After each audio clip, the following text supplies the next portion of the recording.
Welcome to Mindful Minutes with Musicians, the show where we aspire to inspire musicians and artists talking about mindfulness and what brings us through our practice to achieve greater goals. Hey everyone, I really appreciate everyone for tuning in today to watch this episode of Mindful Minutes with Musicians, and please make sure not to miss an episode. Subscribe, leave all your comments, and hit the bell. Today's guest is Miguel DeJesus. We worked together years ago in Vancouver when we were working as audiovisual technicians. He ended up working his way up to becoming a director in the company that we worked with. Within the 10 years he spent in the live events. In 2020, he made a hard pivot and became a barber. And since it's become creating his own brand, he's been working for Barber Culture Inc. in Calgary, and noted on their website, words on their website, simply put, he has the hands of God. Miguel has mastered the art of cutting and executes it masterfully. There's no possibility of getting out of his chair disappointed. And I'm going to have to come to Calgary and check that out and get my hair styled and profiled. But he's now here with us today to talk about his tips and tricks and share his take on mindfulness. So huge welcome to Miguel DeJesus. What's up, Dave? Thank you for joining me. I appreciate it. It's good to see you. Good to be here. Thanks, man.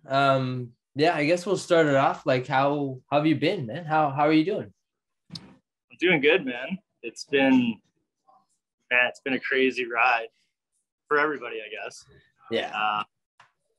Coming from so far right to going so far left career-wise, you know? Yeah. But man, I couldn't be happier. That's cool. Yeah. I was gonna say, like, basically 2020 was that hard pivot for you that I mentioned, like becoming a barber from doing AV for years and working your way up and all the rest of that. And like, because I know like live event, and like I was in the same boat. Live events kind of ended. Yeah. So like, how was that pivot? Becoming a barber, and like how was that inspiration? And yeah, how did it? Yeah. What was the inspiration? And what was the realization? Like, and not a lot of people, including myself, because when you're younger, you do a lot of mindless things. You're not really. You're just you're like things, but it's more because you're just trying to figure yourself out, or just to get by, right? Yeah. I'm going to backtrack a little bit because there's a backstory. Nice. So I went to Calgary 2009. Young kid, I pretty much was out of high school or just out of high school for like a year or two and had no idea what I was going to do. Moved out here. My parents moved out here, so I went to join them, try to go to school. Ended up moving back to Vancouver within a year, and I was like, you know what, I'm just gonna not say no to opportunities just so I can experience more things and maybe find what I want to be doing with my life. And a friend of mine who worked for the company that we worked for introduced me to Jeremy Lyon, if you remember. Yeah, awesome guy. Dude. Yeah. And he set up an interview / you're hired meeting. And nice. I remember saying, like, I remember telling him, like, hey man, I don't know what I'm doing. He's like, yeah, that's fine. Yeah. Well, I ended up liking the audio aspect of it a lot, and wanting to learn more and more about it. So I dropped out of design school and the same day enrolled in audio engineering, and then told my parents. Amazing. And I ended up doing that. And while I was in school, I was living alone downtown, and I was, cutting hair I cut my hair throughout high school, cut my nephew's hair, a few friends, but never really thought about it more than that. Like side hustle and like never even was a thought. Mm-hmm. I just knew how to, well, back then I thought I knew what I was doing. And so I did that for like extra money, extra drinking money back then. But I was still like full force into the audio. I'll just, oh, there you go. Yeah. I'll talk through it.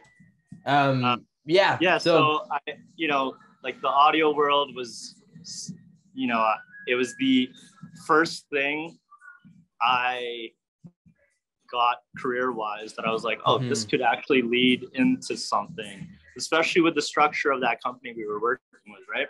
Yeah. And I went off and did like nightlife stuff with audio, mixing bands, but that the company was so big and there's like clear success stories in that company.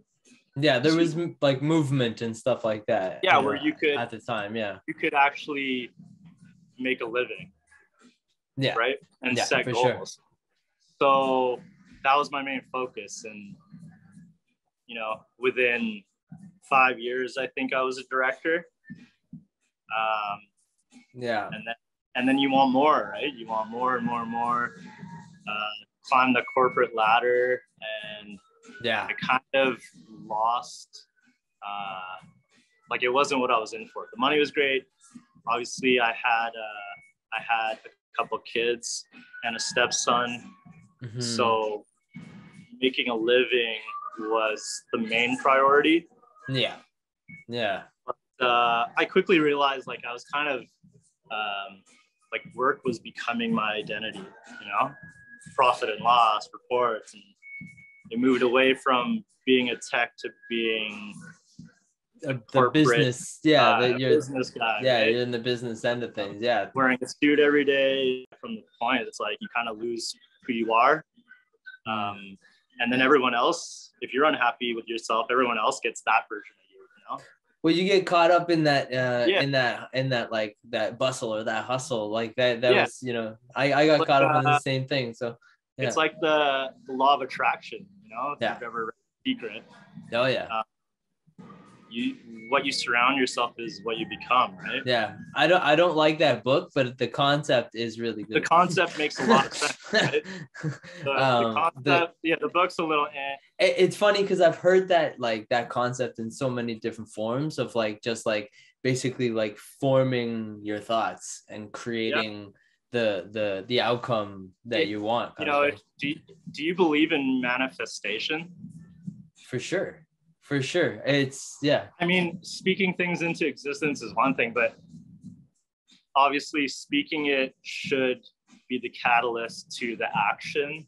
A lot of people talk shit, but anyways, I think sometimes like that's kind of like part of it is like it's that playing the game to like until like or faking it till you make it kind of thing. You know what I mean? And I think there's a lot of that, like, and then there's sometimes that faking until you make it ends up being like the Tom like or the Tom, what's the Spider-Man story, who like when he was a kid is like, I want to play Spider-Man, and then he grows up and he's playing Spider, you know what I mean? Like there's these kind of like manifestations of like, I want to do this. I mean, for like a certain type of person, speaking it is a form of holding yourself accountable, right?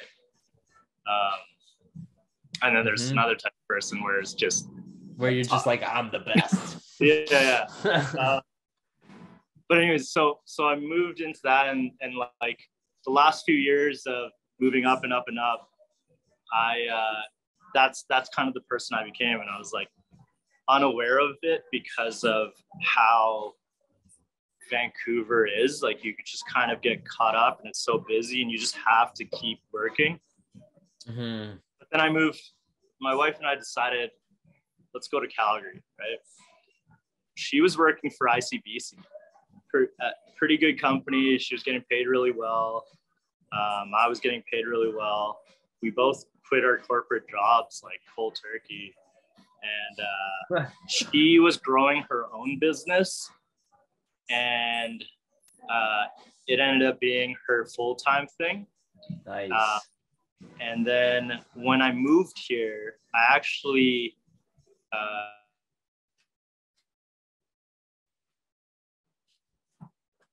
and I was with the original company, but for another in the same industry. Mm-hmm. Okay. And I really enjoyed that company. And it was like, maybe like, hey, you know, there's another side to this. It was maybe more it's of not. Maybe it's not so bad company. kind of thing. Yeah. Maybe it was more of a boutique company that was very, very good.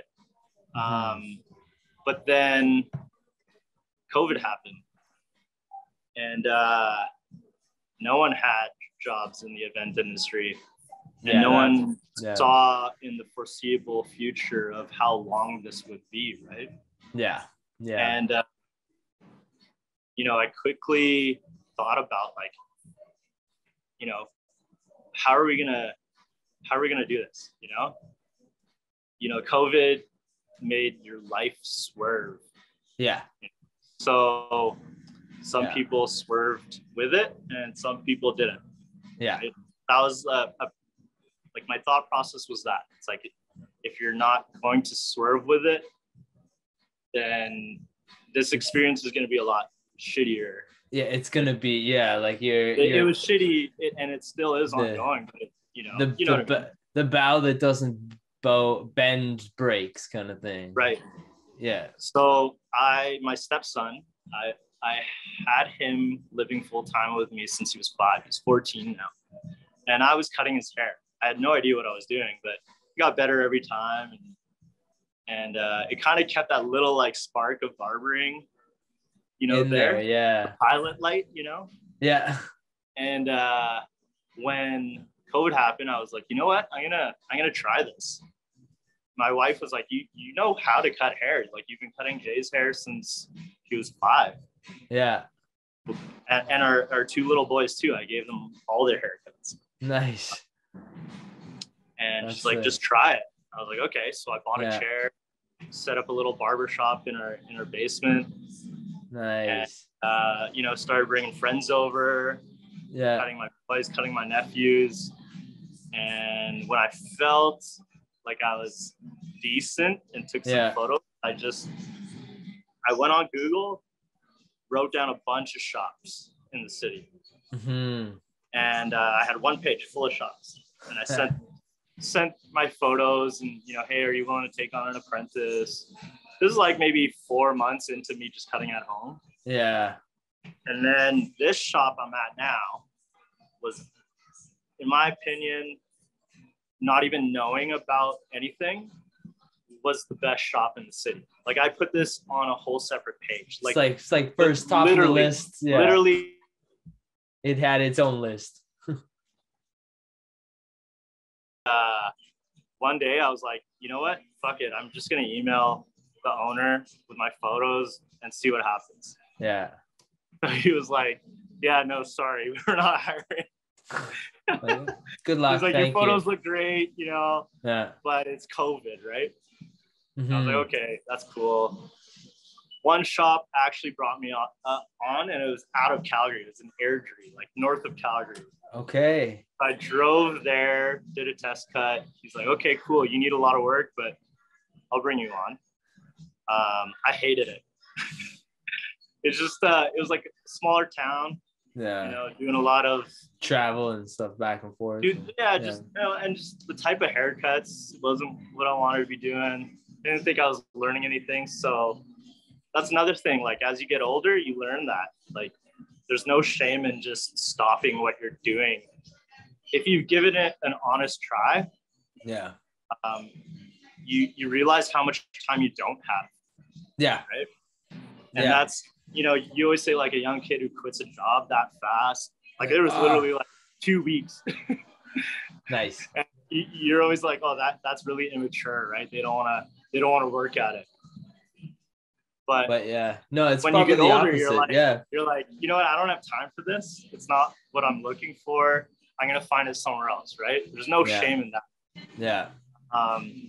So I left that day. I emailed this shop, Arboriculture, again.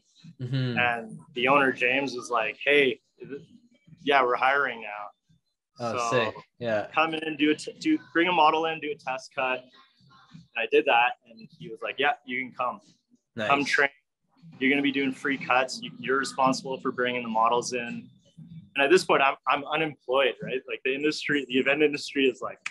Oh yeah, I was there. Yeah, it was like, it was non-existent. It was like, yeah, you were just, yeah. So I did that. I put ads on Kijiji for free cuts. Try to line up as many cuts 5 days a week. I was here every day for those 5 days I had. Yeah. Did free cuts, like 3 months, bro. 3 months of free cuts. And then he's like, you got to get faster. Your cuts are good. Your fades are good, but you got to get faster, like within the time limit that we advertise, right? Right. And then I finally got my times down, and I was on the floor as a full-time barber in November 2020. Nice. Yeah. So by the end of the year, basically, yeah. Yeah, and I've been since then just like getting better, grinding to get more clients. There's, it's all up to me. Yeah. Well, that's like that. Yeah. There's a bit of like freedom in that as well. You know what I mean? It's like compared to what I was used to, where your phone is, you got 2 phones as a director. I remember that, man. They're both like right beside your pillow. Yeah. Like it's literally, you're like, like anything could happen. Yeah. You got a big conference going on and they got an evening event and like, you don't want to be there for like 20 hours a day. Right. But you got to kind of be there. Yeah. And then there's, an event the next morning that you got to prep for. And then there's something else that's going on. And then there's another. Yeah. And with events, nothing goes perfect. So you got to apologize, blah, blah, blah. And yeah. now it's like, yeah, I don't know. I think the biggest difference that this career has given me is that I'm now free to be myself.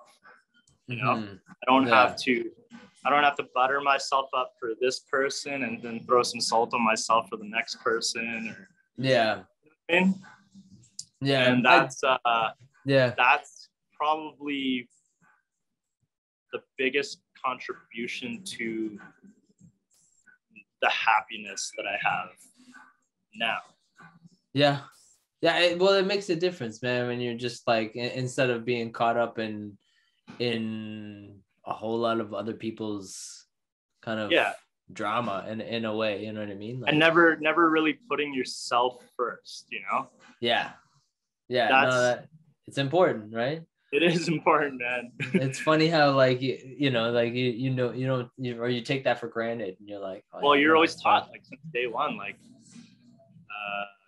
you have to consider other people, do this and be as helpful, be as helpful as you can. Like I remember, I don't know why this is like engraved in my mind. My dad's like a huge like there's been like a lot of good leaders in the world, and my dad, he was born 1950. JFK, one of them. I remember he always telling me, what's that quote? Ask not what you could do for yourself, but what you can do for others. But what you can do for others, right? Yeah. And that was like, man, that's a good quote, but something's missing there. You got to put like some time in on yourself. Yeah. The biggest service to others is giving other people the best version of you. Yeah. No, it's there was a quote that I remember hearing about like basically like you helping other people is you filling up their cups. You know what I mean? So if you're filling up everybody else's cup, but your cup is empty, then you're not feeling like you gotta have your cup. Now you're thirsty. Full.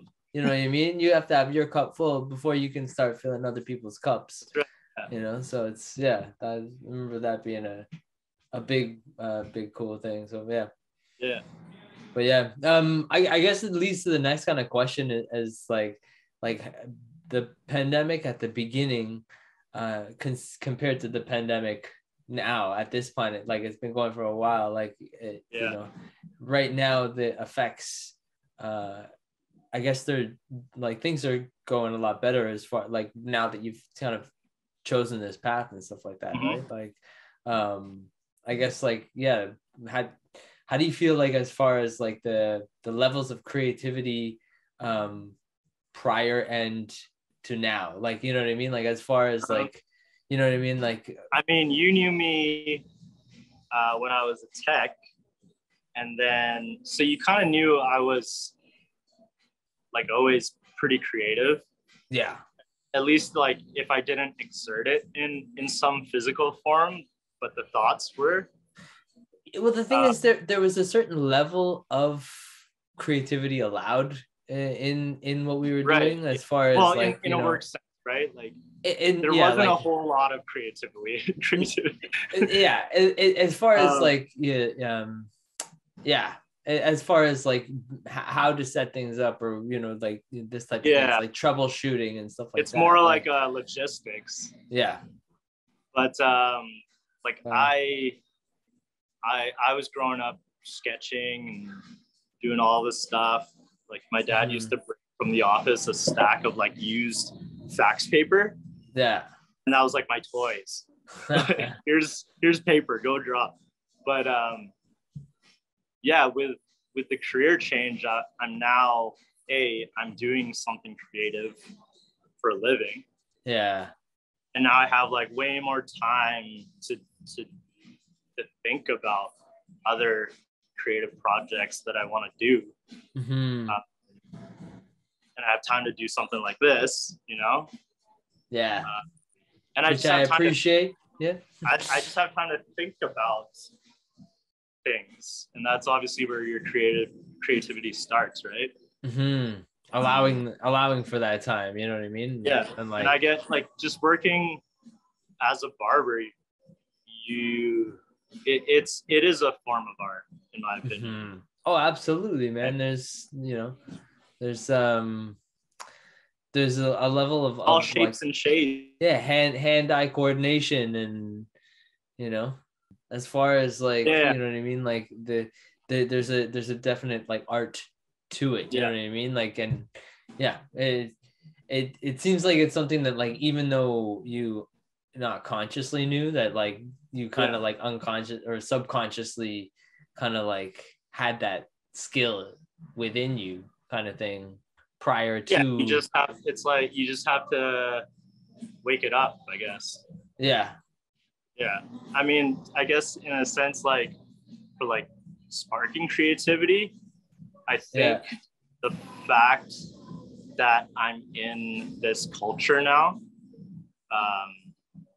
and have realized that it is a culture and there's a lot of people that are a part of it that are in it because of the different things that it brings.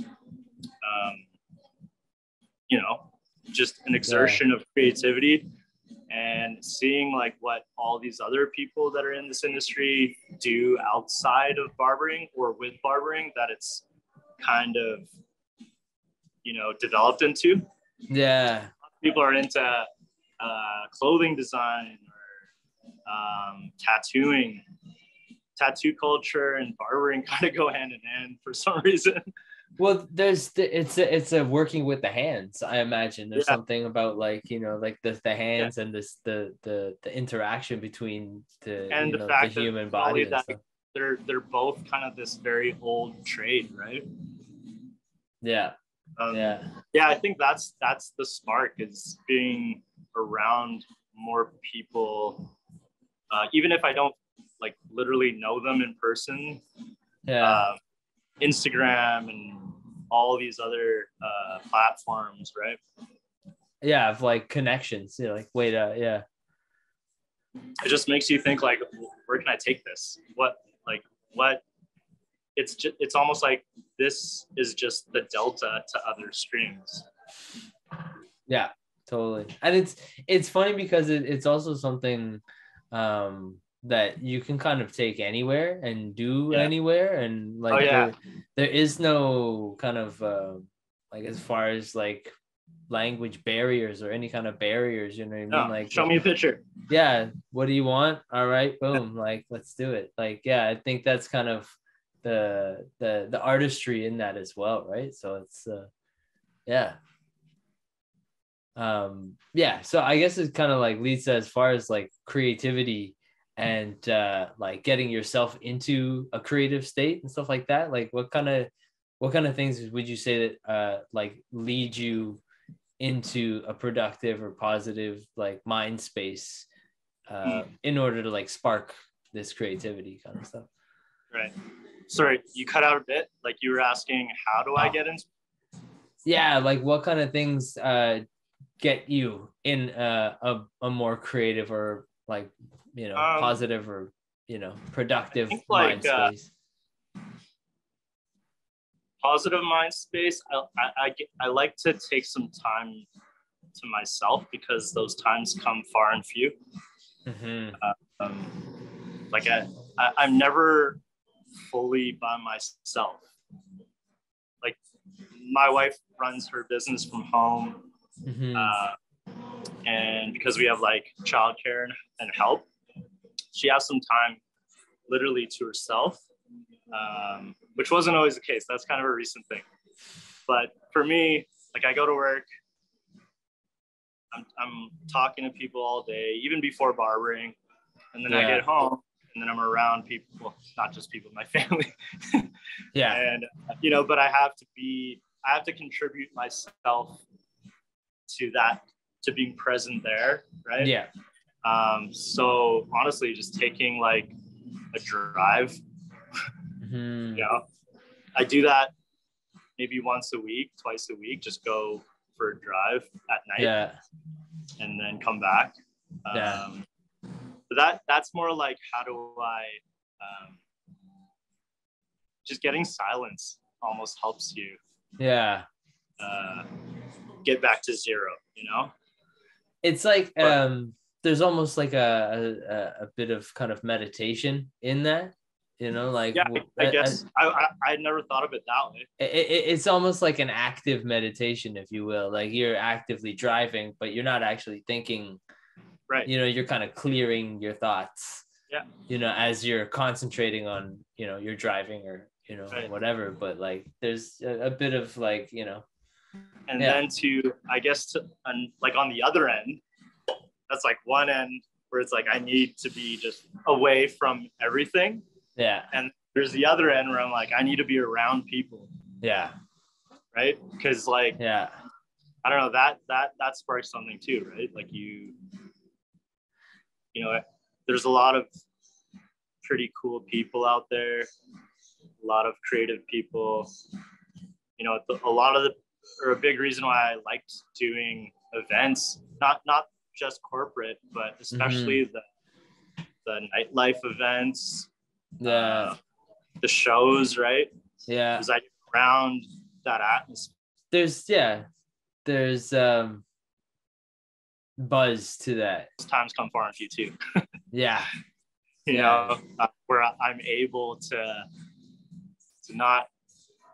just get away and be in that environment, you know? Yeah. Well, I imagine it also with kids and stuff like that. Oh, it's also like, you know, you gotta find a pretty good balance. And oftentimes it's, you know, it's more of the weight is on one area. So. Yeah. Yeah, no, that's true. That's true. Yeah.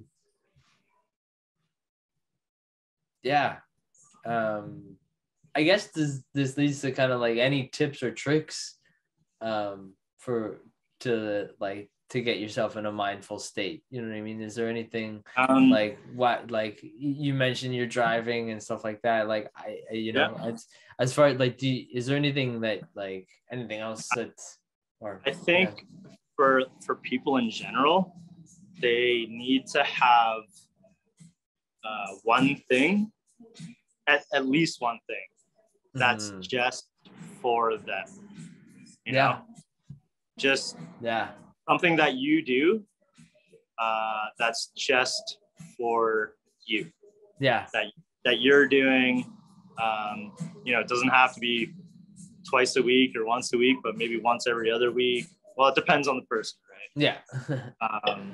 But if you have that and you can consistently go back to that, yeah, you're going to be happier. And I think happiness and being the truest form of whoever you are creates mindfulness, like you can be more present, more aware, and more aware and decipher your thoughts when you're not pretending to be something, not taking the time for yourself. That was a big thing for me personally. It's like having to be someone that other people or mainly work related had to be a certain way. There was this like upstanding, like, yes, sir. Everything, I will fix everything. Oh, and then when you get up, and then you have to calm everyone, and like. Oh, and you're constantly juggling people's emotions. Yeah. And you're totally compromising your own. Yeah. So I think that, like, if you can find a career that allows you to have something where you can just be yourself and it's just for you, you know, and where you're not trying to impress other people to be a part of it. Yeah.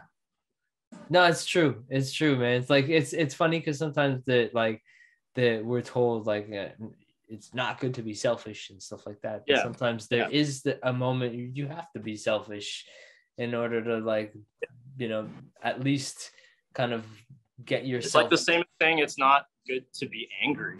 Yeah. But it's I don't know. It's almost like if we're given all of these emotions, there must be a psychological reason and a benefit to exert all of these emotions, right? If you're holding one emotion down, then it builds up. So you need to get angry once in a while. There has to, you know what I mean? Yeah. It's selfish once in a while. Yeah. It's allowing allowing yourself to experience these emotions, like even if it's like passion or anger or sadness or because imagine you don't get fear enough, you don't get enough of one thing. People tend to be sad or depressed, or if people who don't get angry, they do, they're just, one part of their brain is really good at keeping it dormant, right? But there may come a point, maybe not, but it can't do good for you to constantly suppress your emotions, no matter what it is, right? For sure. So if you're doing it, too much of it, bad. None of it, bad, right? I think I mentioned like fear. Sometimes fear is like the best thing that you can have, because that's going to be like you're that might propel you to if you can be like, I'm scared, but I'm going to do this thing. Like I know I have fears, like there is a fear of this, but to to kind of to face to overcome sometimes, right? To overcome it, face it, or sometimes you need that in order to overcome, because it'll hold you back. Oh man, I love that. All right, I'm gonna like kind of ask a doozy of a question. Sure. But this one kind of, I like to wrap things up with this one, is what's mindfulness for you? Or like, what would you mindfulness? What would you say mindfulness is? Now this is going to be off the top of the dome. All right. Thought about an answer, because that's when I think the truest answer comes out. Mindfulness is basically, to me, it kind of goes hand in hand with awareness. Being mindful, be mindful of your actions, be so aware of what you do or what you say or how you're thinking.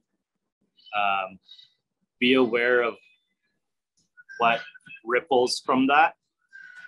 Right? It's and what,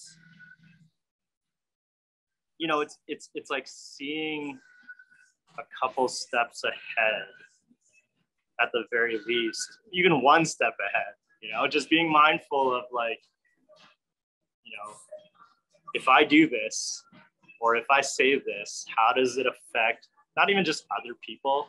How does it affect me first? How does it affect what my life is like right now? You know, that way you could make a better life for yourself or someone else's. I don't know, but that's what it is to me, is just understanding that everything you do has a reaction or a consequence. I don't like to use that word because it could be a good thing. Yeah, sometimes consequence is not always the bad thing, like the, you know, yeah. But yeah, no, that's sick. I really appreciate that, man. I'm gonna mention again, that anyone in Calgary needs to get on Google and go working for barber culture. East Village. East Village. Yeah. So yeah. What's the best way people can contact you? You can contact me directly at 80barber on Instagram. Nice. All right. Or you could go to barberculture.ca. Nice. And click on East Village and look me up. And I would link all of that in the comments and everything below. Yeah, I really appreciate you coming out and hanging out and chatting and all of that good stuff. We haven't talked in a decade, really, face to face. So about that, right? Like it's it's wild, man. Yeah, it's wild. Time definitely flies, man. But yeah, I'm gonna hit this outro music, and yeah, I appreciate this. Thank you for tuning in to Mindful Minutes with Musicians. For more information about my guest and the topics of the show, go to blackmoremedia.ca and connect with us on all social media platforms. Welcome to the MMWM family, where we aspire to inspire. See you soon. That's right. We aspire to inspire, and I appreciate all of your valiant information and knowledge. So thank you again. Oh, man.